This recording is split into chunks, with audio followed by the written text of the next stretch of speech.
manuscripts. Maybe you can get your hands on one. Maybe you can bring some of the ancient scholars' words from the darkness into the light and publish a book.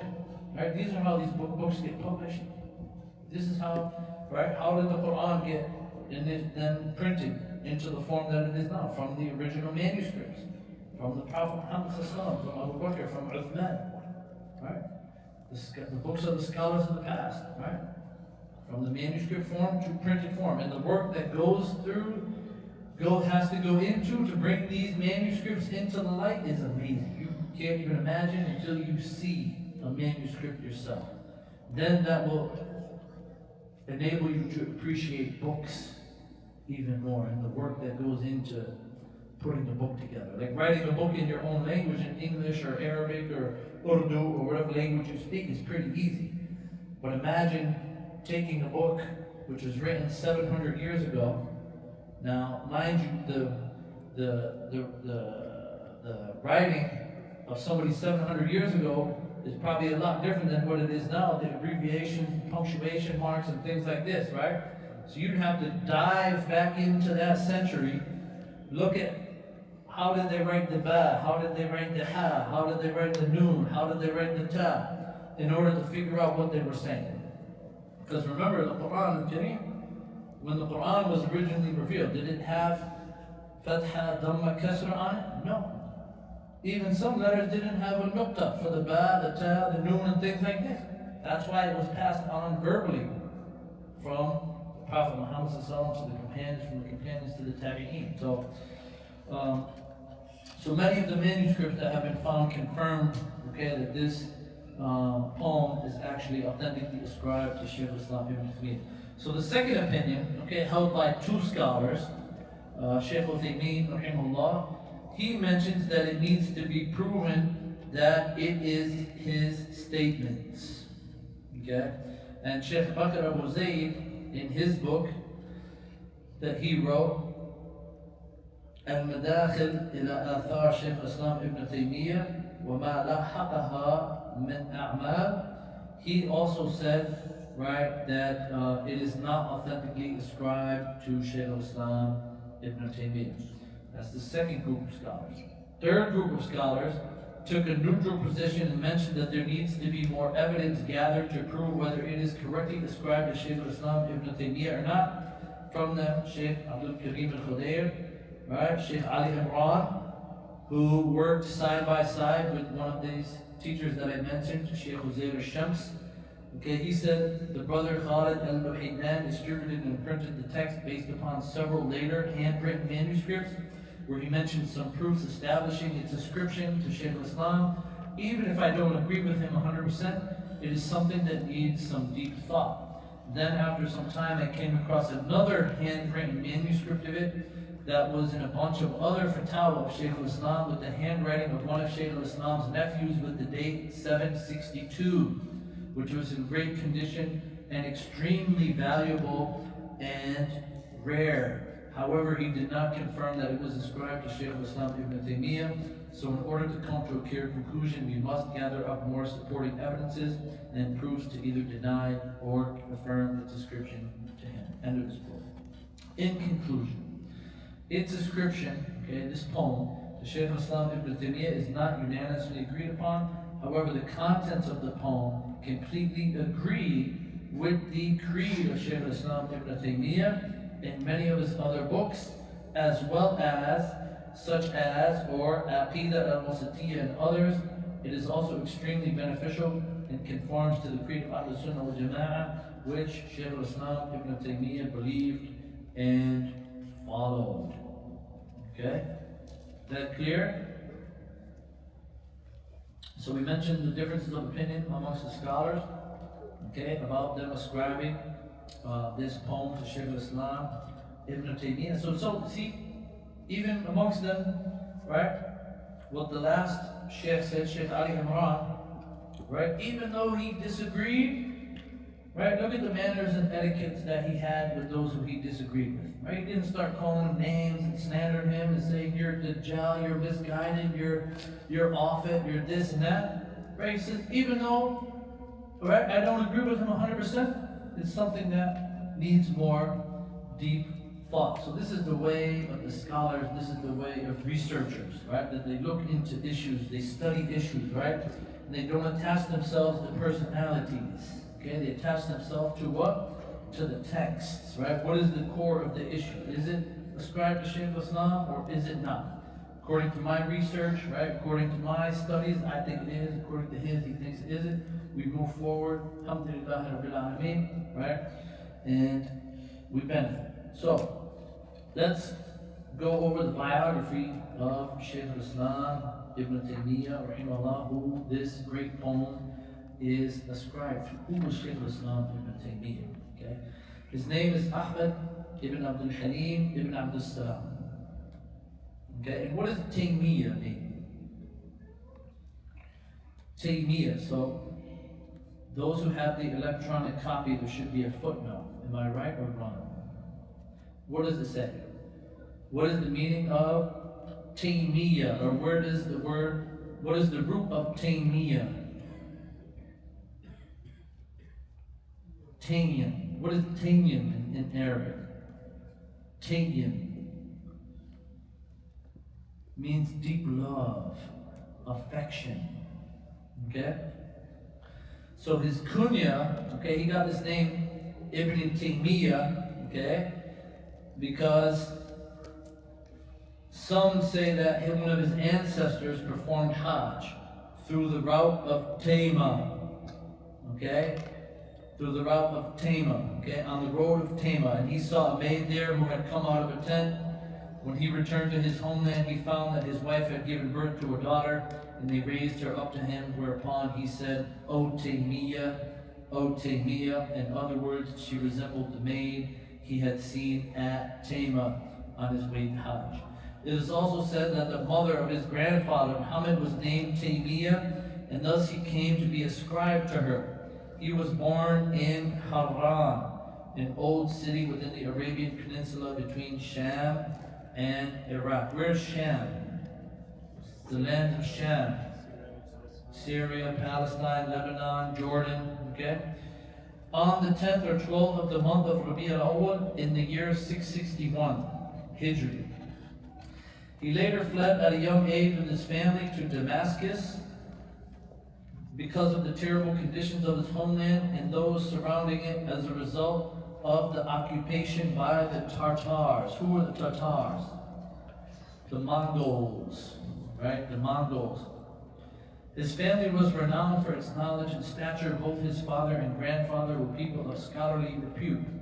3 of his brothers were also known for their knowledge and excellence: Abdurrahman, Abdullah, and his half-brother Muhammad. His early life. Ibn Taymiyyah was brought up, raised, and nurtured by his father. He obtained knowledge from him and other scholars of his era. He did not confine himself to the knowledge of those around him, but also directed his attention to the works of the scholars before his time by way of perusal and memorization. So Shaykh al-Islam, he didn't just, right, stay with the scholars in his locale. He traveled the lands. He went out in the path seeking knowledge, seeking the path of paradise, right, as we talked about. The following observations can be drawn from his early life: the strength of his memory and speed of his comprehension. The strength of his memory and the speed of his comprehension. How do you get your memory stronger? Keep revising, right?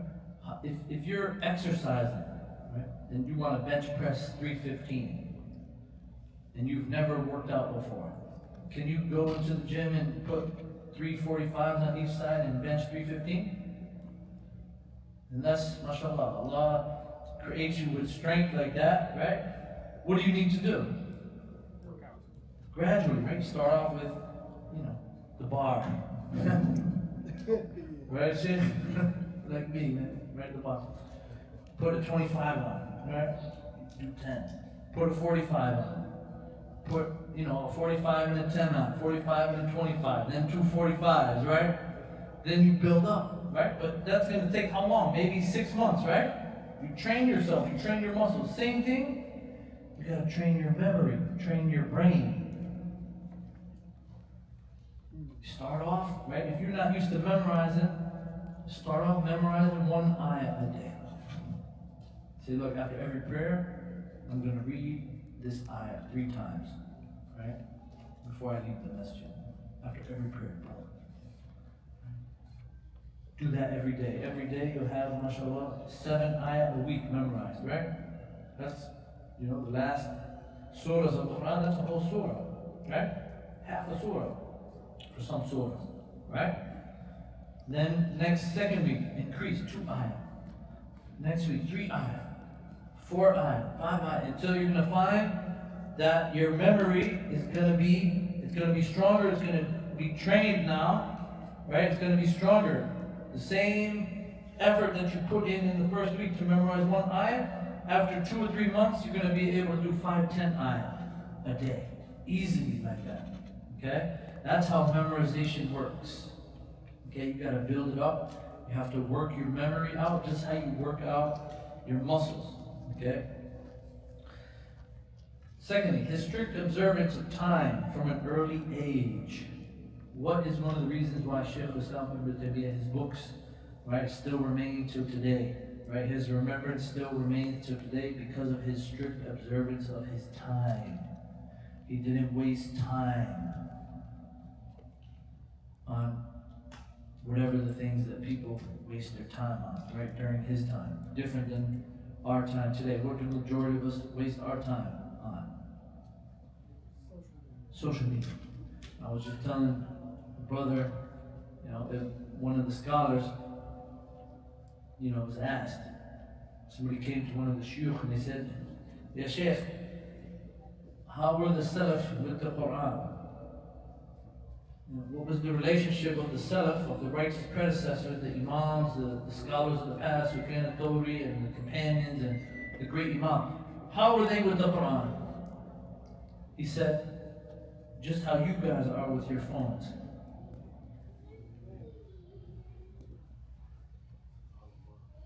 Just how we are with our phones. You ever look at the screen time, how much time you spend on your phone? Look at the statistics on your phone. Go to settings and see how much time you spend on your phone a day.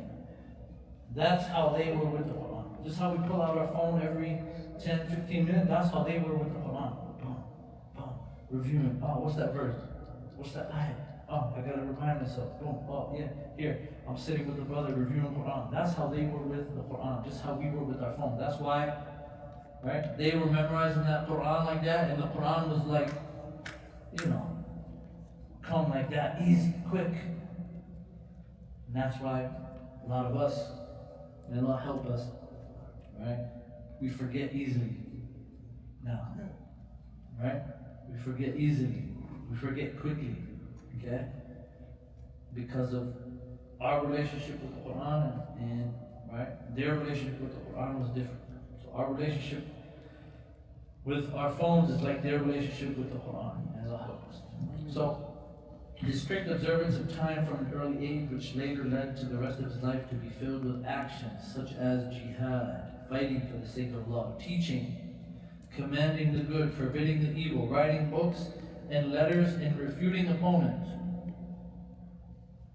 So much so that we're going to read more about Shaykh Islam here, where it mentions that whenever some of the opponents of Shaykh Islam Ibn Taymiyyah would debate with him, that in any subject, any topic, they would think that he was a specialist in that topic, whether it was medicine, whether it was mathematics, whether it was hadith, whether it was tafsir, fiqh, usul, any topic that he talked about, he mastered it. He said he was even, some of the scholars mentioned that he was even more knowledgeable of the madhabs, right, of the different madhabs, the madhab of Abu Hanifa, Imam Malik, Imam Shafi, Imam Ahmad, than those who were known to be the shuyukh of their particular madhabs. That's how knowledgeable Shaykh Islam Ibn Taymiyyah was, that he mastered proficiency in every science that he studied. SubhanAllah. Also, the scope and strength of his effect in arguments. Even a Jew accepted Islam as his hands while he was still very young. So even at a young age, he was giving da'wah in Syria, in Egypt. Okay, it didn't stop him from giving da'wah, right? Yes, he studied by himself, he memorized, he comprehended usul and tafsir and things like this, but he still gave da'wah to non-Muslims. He started issuing legal verdicts at the age of 19 and started teaching at Dar al-Hadith as-Sukriya when he was approximately 22 years of age. SubhanAllah. Young. Giving verdicts as well. Mufti. Right? His initial sources of knowledge centered around diverse sciences like tafsir.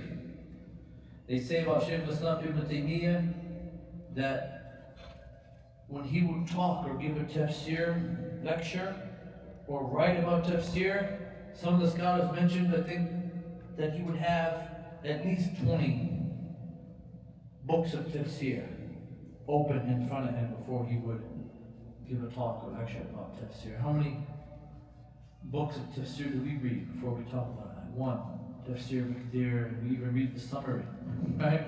And we think we mastered the ayah, right? Shaykh Islam Ibn Taymiyyah, numerous books of tafsir. What are some books of tafsir besides tafsir Maqdir? Tafsir Baghawi, excellent. Al-Qurtubi, excellent. Huh? Tabari, you mean Tabari, excellent, mashallah. The Sa'di, mashallah. Other tafsir. See, we know the 5 that are upon the creed. Alhamdulillah. Suyuti, excellent, mashallah. Who else? Jalalain, that's for Suyuti, yeah? Huh? Fakhruddin al-Razi, alright, good. Who else? So each, you know that there's different inclinations of different scholars of tafsir. As beginner students of knowledge, right, the more you learn, the more you study, you learn that, all right, if I want to learn about the linguistic benefits of a verse in the Quran, there's certain books of tafsir that focus on just the lugha, just the linguistic and eloquence of the Quran from a linguistic perspective. Anybody know any of those books? Huh? Okay, Kashaf by Az-Zamakhshari, right? He's Mu'tazili, right? Which is one of the sects that left. They have many issues of misguidance and related to creed, and the scholars don't recommend that you read the book unless you are firmly grounded in creed, in proper Islamic creed. But if you're firmly grounded in Islamic creed, then from the linguistic benefits, tremendous amount of benefits. Also, Tahrir al-Tanwir by Tariq ibn Ashur, which is also a big book of tafsir, linguistic benefits. One of the benefits of his book is that he even mentions the chronological order of the surahs based on revelation, based on his ijtihad, right? And there are also books of tafsir written which are explained in order of revelation, okay? There's also books of tafsir that just if you want to learn about fiqh, right? One of the best ones is Tafsir al-Qurtubi, right? He goes deep into issues of fiqh, ahkam, and the likes of these things. Then there's tafsir if you just want to learn about the different narrations of the companions or the Prophet Muhammad about these ayah. This is like Tafsir al-Tabari, this is like Tafsir Ibn Kathir, Tafsir al-Baghawi, okay? So you have 2 different branches of tafsir, Tafsir al-Ra'i and Tafsir al-Ma'thur. Okay, tafsir with opinion, that's like Fakhruddin al-Razi, right? Al-Kashaf, al-Zamakhshari. And then you have tafsir based on narrations, which is the ones that you guys mentioned, Baghawi, Ibn Kathir, Adwar Bayan, also the Shanqiti, the Sa'di, what was the other ones you guys mentioned? Tabari, okay? These tafsirs, right? So Shaykh al-Islam, right? He mastered these sciences, right? Tafsir. Sciences of the Quran. What's the difference between tafsir and science of the Quran? What do they call that in Arabic? You know? Ulum al-Quran. That's a whole nother branch. Tafsir is one science related to Quran. Then you have Ulum al-Quran. Ulum al-Quran talks about what? Makki, Madani surahs. Right? Which surah was revealed in Mecca? Which surah was revealed in Medina? Which surah was revealed while the Prophet was traveling? Which surah was revealed while he was present? Right? Which surah was revealed in winter?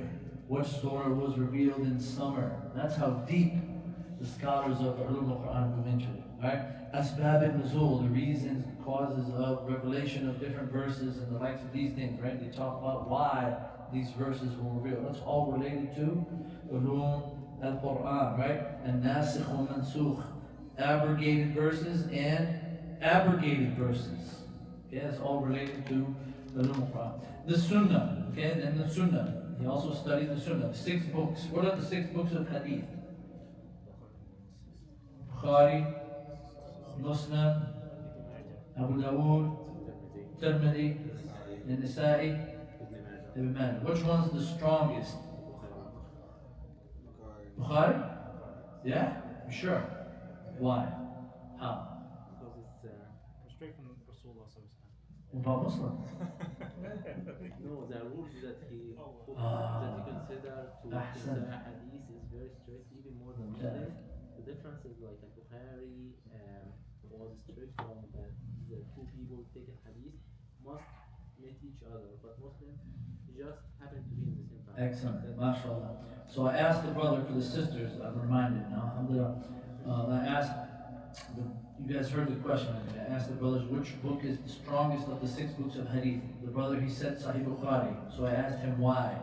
He said because Imam Bukhari set certain conditions that no other Imam set. He set the condition that every student has to have met his teacher in person, heard from him, met him, saw him, listened to him. Okay?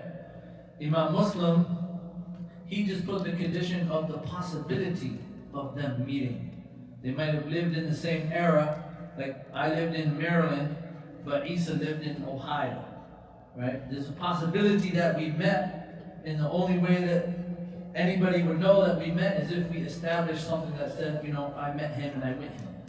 Right? So the condition of Imam Bukhari is stronger than the condition of Imam Muslim, because Imam Bukhari said they have to meet. I need clear-cut evidence and proof that each student met his teacher all the way back to the Prophet Muhammad sallallahu alaihi wasallam. That's why his book is considered, right, the strongest book after the Book of Allah.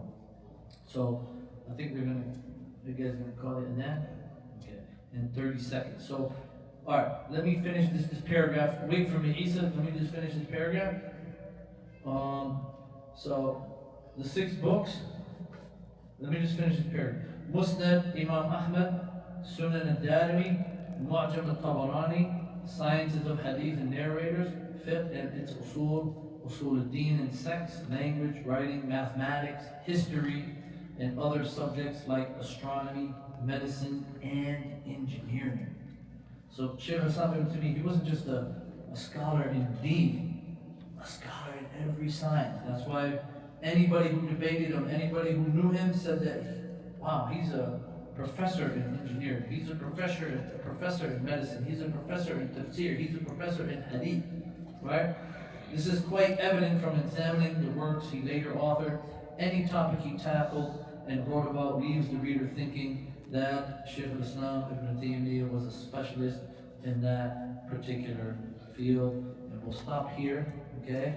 Sallallahu ala nabiyyina Muhammadin wa ala alihi wa sahbihi ajma'in. So, everybody put an X right there next to the field, right? What's today's date? June 12, 6, 12, 26, stop. So tomorrow morning, bi'idhnillahi ta'ala, we will resume, inshallah. So we'll make an announcement after prayer, inshallah. Assalamu alaikum. Allah